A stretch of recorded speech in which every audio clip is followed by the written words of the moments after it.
Turkey shoots down a Russian warplane. This is SkyWatchTV for Wednesday, November 25th, 2015. I'm Derek Gilbert. You've heard by now that Turkish F-16s shot down a Russian Su-24 near the Syrian border early Tuesday. Now, here at SkyWatchTV, we're not really set up to be breaking news. You're looking at the writer, the editor, the anchor, the producer, and sometimes the cameraman. So we will try to focus on analysis rather than breaking news, because by the time you see this on Wednesday, we're recording this on Tuesday afternoon, much of the new information may already be out of date. What happened and what happens next?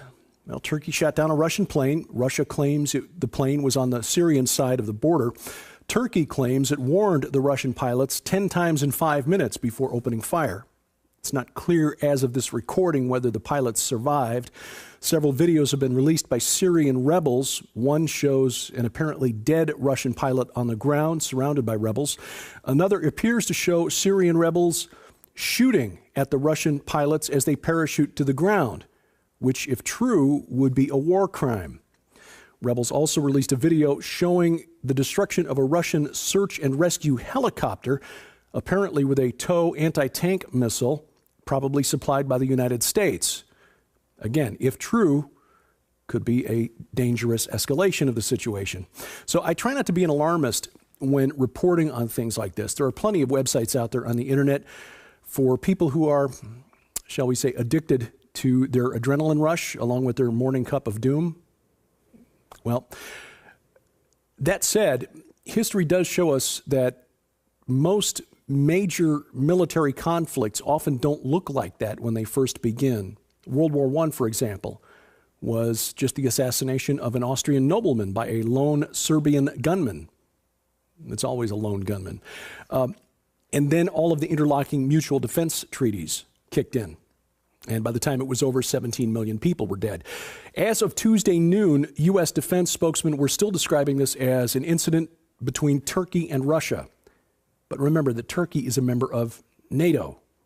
And if Turkey invokes Article 5 of the NATO treaty, calling for collective defense, well, here is a map of all of the nations that could be called to arms. Could this incident be Turkey's way of striking back at Russia for disrupting the flow of black market oil from ISIS-controlled oil fields?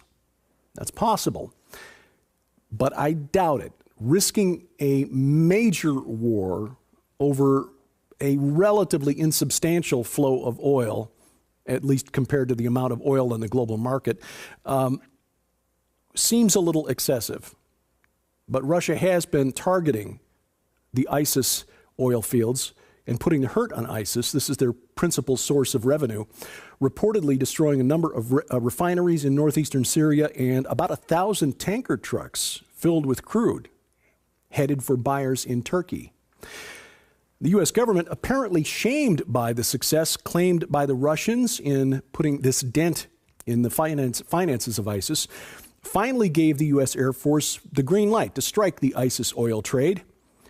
Sort of. American pilots were tasked with dropping these leaflets on oil tankers before dropping the bombs.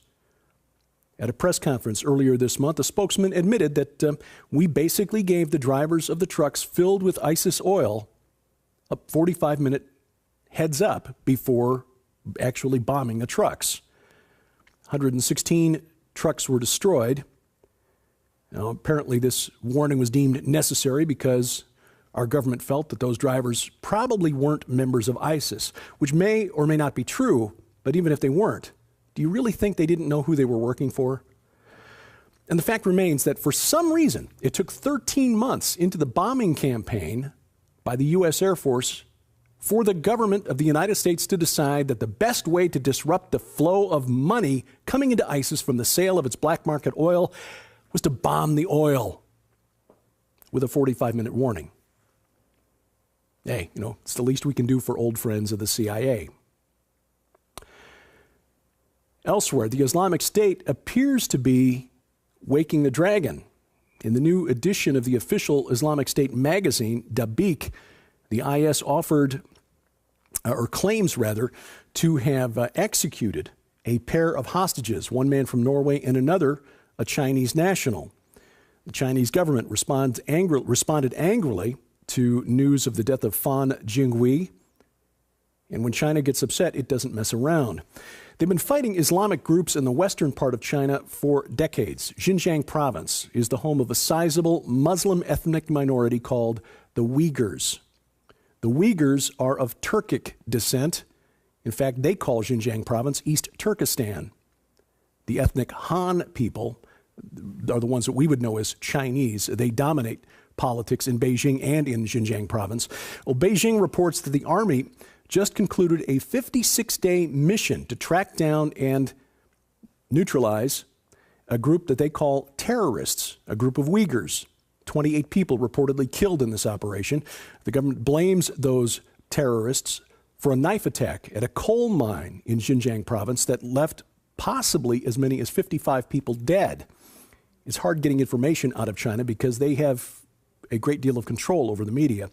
According to reports, the Chinese military tracked the suspects to a cave and then flushed them out with flamethrowers and then shot the suspected terrorists as they fled the cave.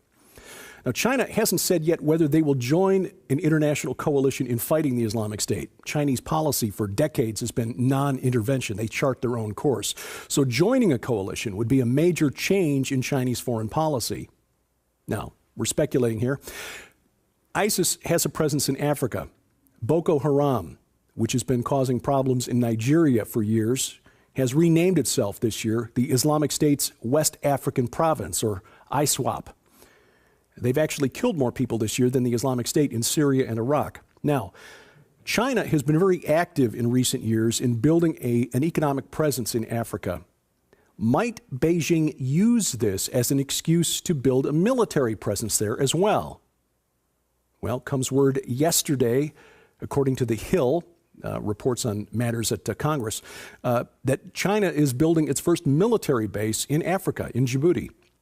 Now, some analysts see this as a challenge to American influence in Africa. You see by this map that U.S. AFRICOM is one of 7 regional commands in the U.S. military. Now, and remember that this news follows heightened tensions between the United States and China because the U.S. refuses to acknowledge China's claim of sovereignty over the South China Sea. Things get more and more complex and interesting. In Iran, the Republican Guard has practiced capturing the Temple Mount in Jerusalem. Hosted a war game last Friday, exercises where they simulated retaking the Al-Aqsa Mosque from Israeli forces. Thousands of paramilitary troops, backed by planes and helicopters, practiced with a replica of the mosque built on top of a mountain in Iran. However, in a common mistake, the Iranians built a replica of the Dome of the Rock, the gold-topped mosque on the Temple Mount, not the Al-Aqsa Mosque, which actually has a gray roof. Here in the United States, the national debt spikes by more than $500 billion in 3 weeks. You see, Congress suspended the debt ceiling a few weeks ago, allowing the federal government to borrow as much money as it wants, and the federal debt suddenly jumped by $578 billion. This is kind of like the rapid expansion of my waistline when I undo that top button after Thanksgiving dinner. You think maybe the U.S. Treasury was holding on to these reports until they could release them legally, since they were already above the debt limit?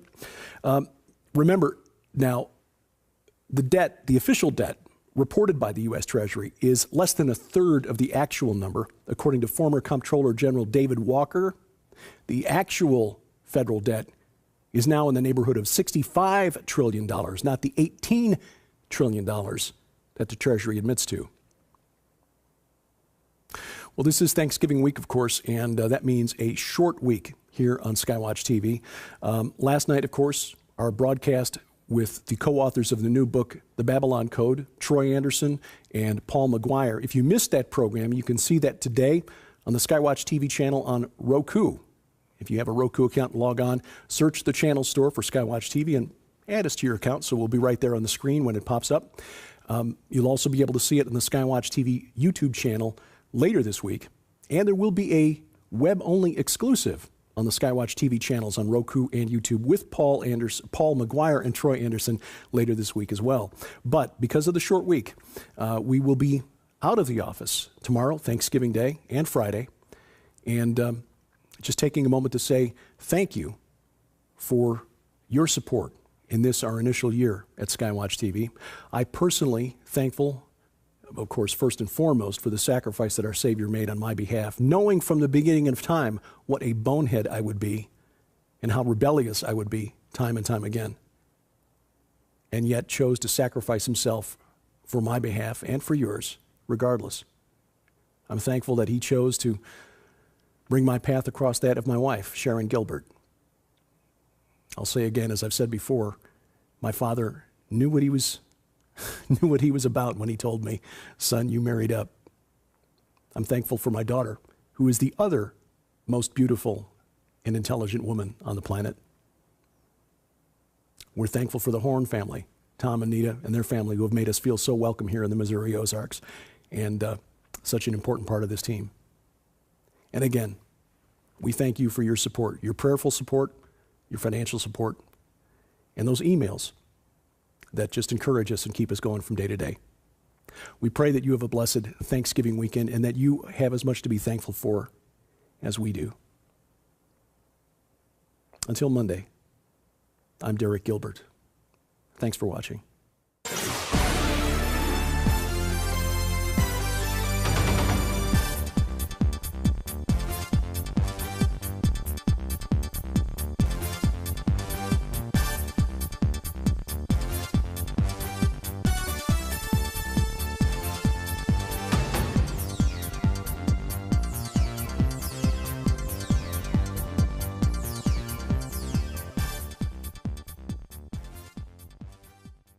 Fifth, 2015, I'm Derek Gilbert. You've heard by now that Turkish F-16s shot down a Russian Su-24 near the Syrian border early Tuesday. Now, here at SkyWatch TV, we're not really set up to be breaking news. You're looking at the writer, the editor, the anchor, the producer, and sometimes the cameraman.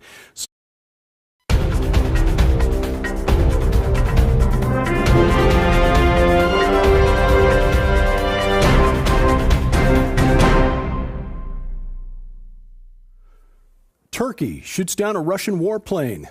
This is SkyWatch TV for Wednesday, November 25th. So we will try to focus on analysis rather than breaking news, because by the time you see this on Wednesday, we're recording this on Tuesday afternoon, much of the new information may already be out of date. What happened and what happens next? Well, Turkey shot down a Russian plane. Russia claims the plane was on there. It appears to show Syrian rebels shooting at the Russian pilots as they parachute to the ground, which, if true, would be a war crime. Rebels also released a video showing the destruction of a Russian search and rescue helicopter, apparently with a TOW anti-tank missile, probably on the Syrian side of the border. Turkey claims it warned the Russian pilots 10 times in 5 minutes before opening fire. It's not clear as of this recording whether the pilots survived. Several videos have been released by Syrian rebels. One shows an apparently dead Russian pilot on the ground, surrounded by rebels. Another